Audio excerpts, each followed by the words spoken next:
कांग्रेस के कद्दावर अनुसूचित जाति के नेता रामलाल मेघवाल, कहा जा रहा था कि जालोर सिरोही में भाजपा के पास मेघवाल समाज में कोई बड़ा नेता नहीं है। 2 विधानसभा क्षेत्र यहाँ एससी के लिए रिजर्व हैं। भाजपा अगर 2013 का चुनाव छोड़ दें तो जालोर में लंबे समय से यानी 1979 से 90 से एससी में कम जाति वोट बैंक वाले गर्ग समाज के जोगेश्वर गर्ग को टिकट दे रही हैं लगातार। इसी तरीके से अगर देखा जाए रेवदर में तो एक वक्त टीकम चंद कांत जो है, उसके अलावा रेवदर में लंबे समय तक कोली समाज के 4 बार विधायक रहे, 5वीं बार भी उन्हीं को दिया गया। तो बड़ा वोट बैंक मेघवाल समाज का रहा है। इस बार तो कांग्रेस ने जरूर रमीला मेघवाल को जालोर में दिया, लेकिन मारवाड़ की सीटों पे मेघवाल वोट कांग्रेस के साथ रहते हैं। इस बार जालोर सिरोही में डेंट पड़ेगा क्योंकि कांग्रेस के कद्दावर नेता जो कि सांसद रह चुके हैं जालोर सिरोही लोकसभा क्षेत्र से, और नाम पारसाराम मेघवाल, उनका निधन हो गया और अब उनके रिश्तेदार और 8 चुनाव लड़ चुके रामलाल मेघवाल ने भाजपा ज्वाइन कर ली है। एससी एसटी के जिन वोटों पे अशोक गहलोत भरोसा करते हुए बेटे वैभव गहलोत को लेके आए हैं जालोर सिरोही, उस पर क्या असर पड़ेगा। साथ ही देवजी पटेल जो कि यह दावा कर रहे हैं कि अब पहले आपकी सेवा अकेला मैं कर रहा था, अब लुम्बाराम और मैं दोनों मिलके करेंगे, उसका क्या असर पड़ेगा। साथ ही तीसरी चीज़ कि लाल सिंह राठौड़ जो कि कोशिश में जुटे हैं कि बागी होकर बगावत की जाए, उनकी बगावत अगर होती है तो क्या असर पड़ेगा। इन तमाम बिंदुओं पे विश्लेषण करेंगे। नमस्कार, मैं प्रदीप हूं, आप थिंक 360 देख रहे हैं। जालोर सिरोही की सीट पे बात करते हैं।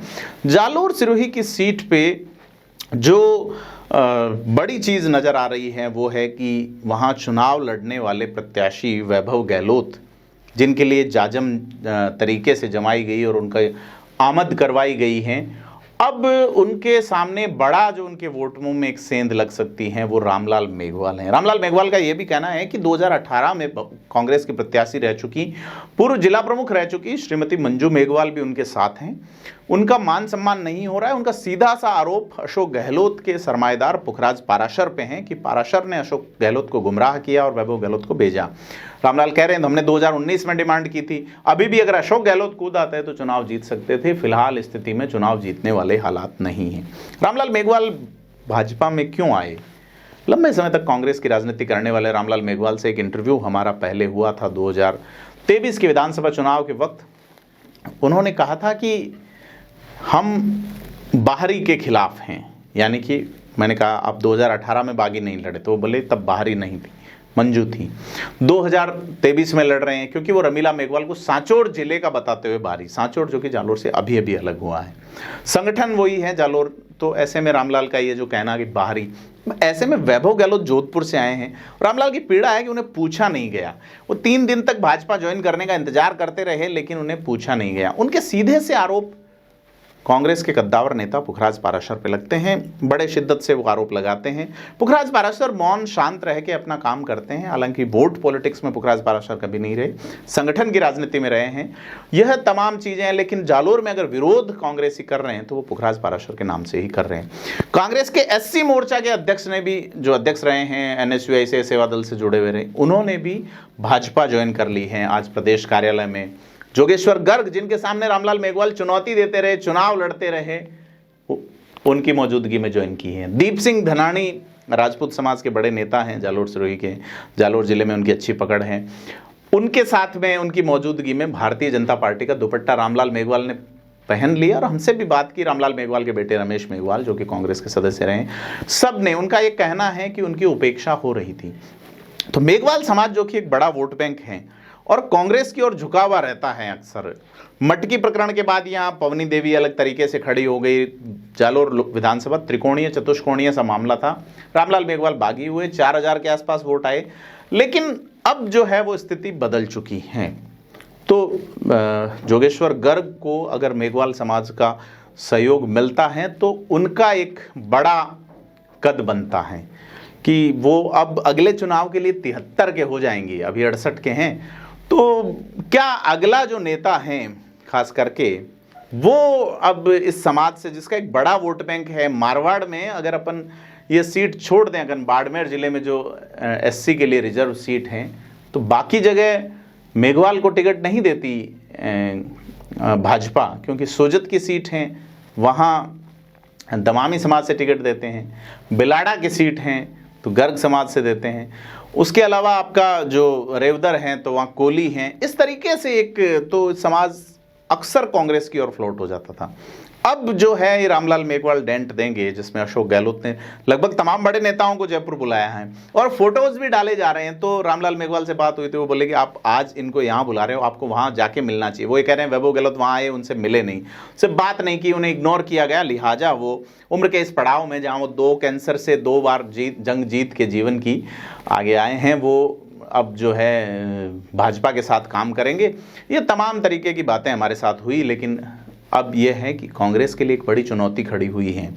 लेकिन दूसरी ओर जो चीज़ चल रही है कि देवजी पटेल बॉम्बे की सभा में, मुंबई की एक सभा में कहते हैं कि पहले मैं अकेला आपकी सेवा कर रहा था, अब मैं और लुम्बाराम चौधरी 2 करेंगे। तो ये जो मैसेज जा रहा है कि देवजी पटेल लुम्बाराम चौधरी को लाए हैं या लुम्बाराम चौधरी के अगेंस्ट जा रहा है। जो लोग देवजी पटेल से परेशान थे, आजिज आए हुए थे, चाहे भारतमाला प्रोजेक्ट में नक्शा मोड़ के कई किसानों की जमीन को तबाह कर देने वाला मामला हो, तमाम चीजें हो, देवजी पटेल का गजब का विरोध था। और इस विरोध का सत्यापन होता है उनको मिले वोटों से, उनके वोट जिन्होंने उनकी जमानत जब्त करवा दी। अब लुम्बाराम चौधरी के साथ देवजी पटेल हैं। देवजी पटेल अब कांग्रेस इस मुद्दे को कितना भुनाती है, क्योंकि कांग्रेस के पास एक स्ट्रेटेजिकल प्लान वाली टीमें काफी हैं, लोग काफी हैं। कांग्रेस का मारवाड़ का जो पूरा संगठन है वो वैभव गहलोत को येन केन प्रकरण देश की सेंट्रल विस्टा वाली संसद में कदम धरवाने के लिए लालायित हैं। लेकिन देवजी पटेल अगर लुम्बाराम चौधरी के साथ लगे रहते हैं तो कांग्रेस के लिए एक अच्छा अवसर है। देवजी पटेल जिनका टिकट कटा है, देवजी पटेल जो कि सांचौर से बुरी तरह चुनाव हारे, देवजी पटेल अभी भी राजनीति में वहाँ की सक्रिय हैं। तो वो जो लोग जो देवजी पटेल के खिलाफ जाके जीवाराम चौधरी और दानाराम के साथ गए थे, जिनको पार्टी ने बाहर का रास्ता दिखा दिया, उनकी जगह रातों रात रिप्लेसमेंट कर दिया, यह खेल तो श्रवण सिंह राव का था। क्यों? क्योंकि श्रवण सिंह राव जो है वो चाहते थे सांसद बनना जालोर से। श्रवण सिंह राव वैसे राजनीतिक रूप से महत्वाकांक्षाओं में, खुली महत्वाकांक्षा वाले व्यक्ति हैं।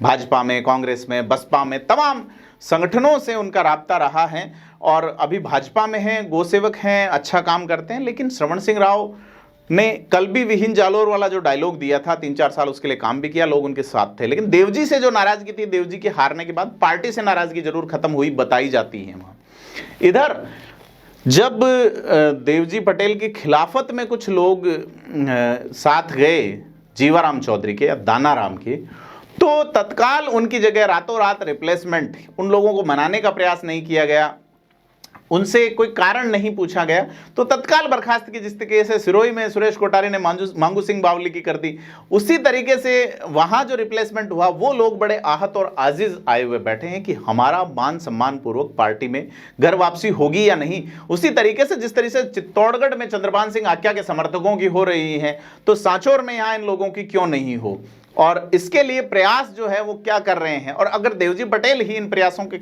नहीं होने के बावजूद अगर साथ घूम रहे हैं, तो क्यों भाजपा को वोट दिए जाएंगे। और ऐसे में जबकि कांग्रेस के पास 3-4 चीज़ें मजबूत हैं, धनबल वाला मामला देख लो, सिस्टम देख लो, पूर्व मुख्यमंत्री से एक अच्छा सेटअप, और कांग्रेस का संगठन में एंट्री वाला मामला दिखता है, तो चीज़ें उधर मूव हो सकती हैं। साथ ही तीसरी चीज़ जिस पे अपन बात कर रहे थे कि लाल सिंह राठौड़ अब जो है पूरे अपने प्रचार में जुटे हैं कि वो बागी खड़े होंगे।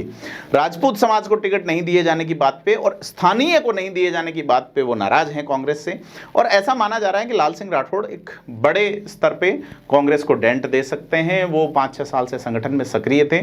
तो जो नाराजगी वाले नेता हैं, जिसमें आप ये देखिए कि समरजीत सिंह जिनके पिता 3 बार कांग्रेसी रहे, अशोक गहलोत के समय से पहले से ही कद्दावर कांग्रेसी थे रहा ये परिवार, फिर उनके पिता के बीमार रहते हुए टिकट बदला गया, उसके बाद समरजीत सिंह को पहली बार 98 में विधानसभा का टिकट दिया गया और वो चुनाव जीते, फिर 2003 में जीते, उसके बाद 2008 में वो कांग्रेस का एक सिस्टम होने के बावजूद चुनाव हार गए, 2013 में उनका टिकट काट दिया गया, तो बड़ा कोफ्त उनको हुआ, 2018 में उनको टिकट दिया गया। लेकिन कुछ इशारेबाजी और पायलट से वो संपर्क में रहे अशोक गहलोत की वजह से। सचिन पायलट गुट के हैं, तो समरजीत सिंह जो कि कांग्रेस के अध्यक्ष रहे लंबे समय तक, 10 साल तक वो बीते कुछ सालों में कांग्रेस के अध्यक्ष रहे हैं। लेकिन पिछली सरकार में अध्यक्ष रहते हुए उनके काम नहीं हुए, पिछले साल में अध्यक्ष रहते हुए उनके नाम पे डिजायर ट्रांसफर पोस्टिंग्स नजर नहीं आई और बड़ी परेशानी के बावजूद वो, और अगर होता तो वो शायद सचिन पायलट के साथ चाहे अजमेर से जयपुर तक आई आरपीएससी वाली यात्रा में नज़र नहीं आते, या नज़र नहीं आते जो धरना दिया उन्होंने पुलिस कमिश्नरेट के बाहर। लेकिन समरजीत सिंह अपने नेता सचिन पायलट के साथ हमेशा नजर आए हैं। क्या अब वैभव गहलोत जो हैं उनके साथ भी वो इतनी ही शिद्दत से जुटेंगे? एक और नेता संयम लोढ़ा, कद्दावर नेता, अलग अंदाज, अलग मूड। वैभव गहलोत का इस्तीफा आरसीए से हो गया, बीजेपी के मंत्री के बेटे कार्यकारी अध्यक्ष बने, संयम लोढ़ा वहाँ मौजूद थे। लेकिन वोटों में क्या करेंगे, बड़ी चीज़ है, क्योंकि फिर अगर वैभव गहलोत आते हैं तो निश्चित तौर पे उनकी कमान पुखराज पाराशर संभालेंगे जालोर सिरोही के हिसाब से। तो लोगों की जो नाराज़गी है वो एक या दो व्यक्तियों से हैं, और कांग्रेस में एक बड़ा डेंट है। इवन कि लाल सिंह राठौड़ जिस तरीके से चुनाव लड़ने की तैयारी कर रहे हैं, जिस तरीके से जातीय सिस्टम पे अगर वो पकड़ बना लेते हैं और उस आधार पे कुछ वोट ले जाते हैं, तो फिर स्थिति अलग बन जाएगी। लोकसभा चुनाव जो है बड़ा रोचक होने वाला है। जालोर सिरोही में दिसावर घूम रहे हैं, वक्त 1 महीने के आसपास का बचा है वोटिंग में, और देखते हैं कि लोकसभा चुनाव से पहले ये जो नेता हैं किस तरीके से अपनी गोटियों को, अपने सिस्टम को बिठा पाते हैं। क्योंकि जालोर सिरोही में पहले लगातार, जब ये चुनावी या राजनीतिक सिस्टम शुरू होने से पहले हम लगातार मुद्दों की बात करते रहे कि वहाँ जवाई जल पुनर्भरण पे कौन बात कर रहा है। वैभव गहलोत ने कहा कि प्रवासियों के लिए ट्रेन्स आ जाएंगी, इट्स ओके, लेकिन प्रवासियों को यहाँ रोजगार मिल जाए, ये बात न तो लुम्बाराम कर रहे हैं कि भाई हम ये प्रोजेक्ट लाएंगे, स्पेशली ये लाएंगे, देवजी पटेल ने भी नहीं की, न ये बात इनकी ओर से आई है अभी तक कि जवाई का पुनर्भरण या जवाई से रेस्ट पानी को छोड़ा जाए जालोर सिरोही में, ताकि 3 विधानसभा क्षेत्र जो पीने का पानी को तरस रहे हैं, कभी कमाल की खेती हुआ करती थी यहाँ पे, गजब के मसालों के उत्पादन के लिए फेमस ये जालोर, जल स्तर लगातार गिरता जा रहा है। कभी ये बात नहीं होती कि यहाँ एग्रोबेस इंडस्ट्री के लिए कुछ प्रयास किए जाएंगे, कभी यह बात नहीं होती कि जालोर सिरोही लोकसभा क्षेत्र में अपना कुछ यहाँ विकसित किया जाएगा, लिटरेसी, यहाँ की मेडिकल एंड हेल्थ, यहाँ की पर कैपिटा इनकम, इस पे बात नेता नहीं करते। बात हो रही है कास्ट बेस की, हम कर रहे हैं कास्ट बेस की बात अपने विश्लेषण में। क्यों कर रहे हैं? क्योंकि उन्होंने उस आधार, उस सिलेबस को पकड़ रखा है हिडन रूप में, और इसीलिए हम बात कर रहे हैं कि यह जो फंडा है हिडन रूप में चीज़ें चलाने वाला, ये ठीक नहीं है, इसको सुधारा जाना चाहिए। आप क्या सोचते हैं हमें कमेंट बॉक्स में जरूर बताएं, और वीडियो को लाइक शेयर सब्सक्राइब करें, और यह जरूर बताएं कि विश्लेषण आपको कैसा लगा और इसमें और क्या सुधार किया जा सकता है। धन्यवाद।